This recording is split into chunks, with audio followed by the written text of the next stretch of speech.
Have you ever really thought about what goes on behind the scenes when a company decides your salary? It can feel kind of random, but it's actually driven by this incredibly powerful economic idea that scales up from a tiny business all the way to the entire global economy. Okay, let's get right into it. So where does that number on your paycheck actually come from? I mean, is it just your experience, your negotiation skills, what the company can afford? Well, yeah, all those things matter. But underneath it all, there's a fundamental logic, a simple rule that applies to every single business out there. To get to that rule, we're going to forget about big, complex corporations for a minute. Instead, we're going to build a business from scratch, a super simple pizza shop. And believe it or not, this little shop holds the key to understanding, well, everything. All right, so our pizza shop has just two things to worry about. First, we've got our fixed resource, one amazing, top-of-the-line pizza oven. That part doesn't change. And second, we have our variable resource, the cooks we hire to actually make the pizzas. The big question for us as the owner is, how many cooks should we actually hire? Let's look at the numbers. With one cook, we're cranking out 100 pizzas an hour. Awesome. So we hire a second cook and our total output jumps to 180. Now wait a second. That second cook only added 80 pizzas, not another 100.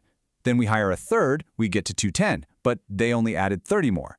By the time we get to that fifth cook, they're only adding 2 extra pizzas an hour.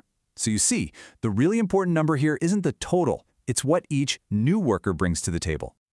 And this idea, it has a name. It's called marginal product. It's just a fancy way of saying, what's the extra stuff you get from adding one more of something?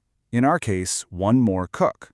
So the second cook's marginal product was 80 pizzas. The third's was 30. This idea, right here, is the absolute bedrock of this whole thing. Now, what we just saw happen in our little pizza shop, that's not just some random quirk. Nope, it's actually a fundamental law of economics in action. And you can see it so clearly right here on this chart. That first cook is an all-star, a hero. The second one is still great. The third, they're helping. But by the fifth cook, they're barely moving the needle. And why is that? Well, think about it. They all have to share that one trusty oven. They start getting in each other's way, waiting for space. It just gets crowded. And this phenomenon has a name, the Law of Diminishing Returns. It's a cornerstone of all economics. It just means that when you have a fixed resource, like our oven, and you keep adding a variable one, like cooks, each new cook is eventually going to be less productive than the last. It's just a law of nature almost. So now we get to the heart of it all. As the owner of this pizza shop, you face a very simple decision for every single person you think about hiring. On one hand, you have the value of the extra pizzas they're going to make, and on the other, you've got the wage you have to pay them. It's a balancing act. And here it is, the golden rule.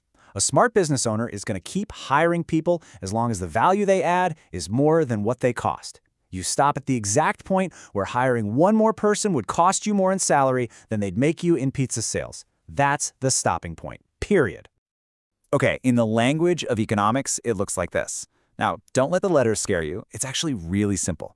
It just says that in a competitive market, a worker's real wage, that's their wage after you account for prices, is set by their marginal product of labor, their MPL. Your pay is directly tied to the value you produce at the margin. Now here's where it gets really cool. This logic, it's not just about hiring people, it applies to basically every business decision, including whether to invest in more stuff.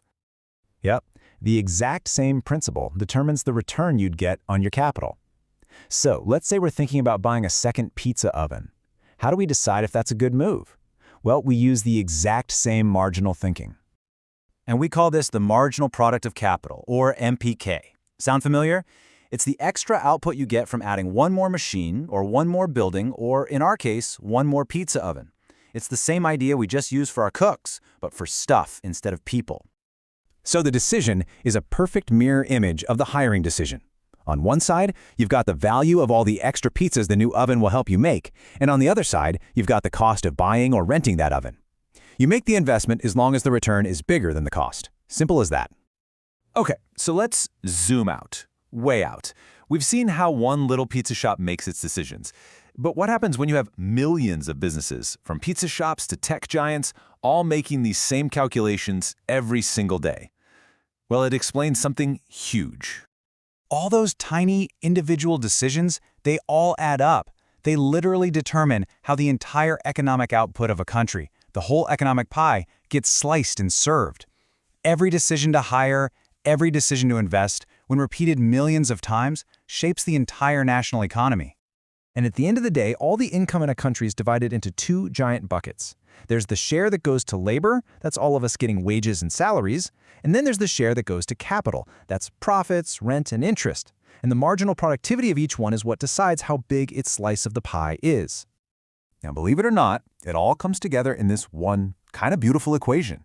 It says that the total output of an entire economy is simply the sum of what all the workers are paid, which is based on their marginal product, plus the sum of what all the capital earns, which is based on its marginal product.